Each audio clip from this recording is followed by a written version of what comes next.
saudara ahli saat ini bekerja di Universitas Pancasila.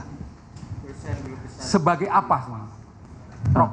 Baik, mohon izin yang mulia. Saya tadi sudah sampaikan di awal, saya sebagai guru besar tetap di Fakultas Hukum Universitas Pancasila, dan saat ini saya diamanatkan untuk menjadi sekretaris program doktor di program doktor ilmu hukum Universitas Pancasila yang mulia. Kebetulan Kaprodinya adalah Profesor Hatta Ali yang mulia. Terima kasih yang mulia.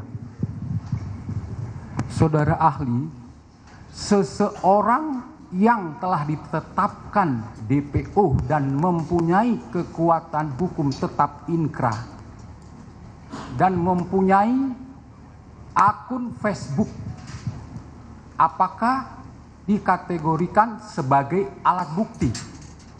Silakan. Mohon izin yang mulia, yang saudara tanyakan kepada saya ini akun Facebooknya atau apanya ini?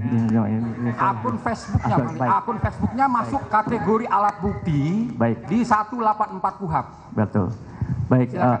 Mohon izin yang mulia.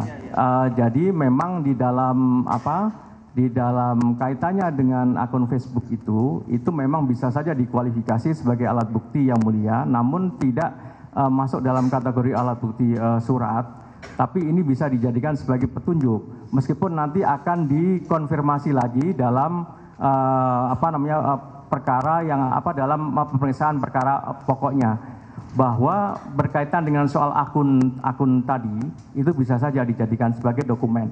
Nah, ketika kemudian akun Facebook itu nanti terkonfirmasi ya atau terverifikasi oleh ahli yang berkaitan dengan digital forensik misalkan, maka itu bisa saja sebagai dokumen atau informasi yang sifatnya elektronik.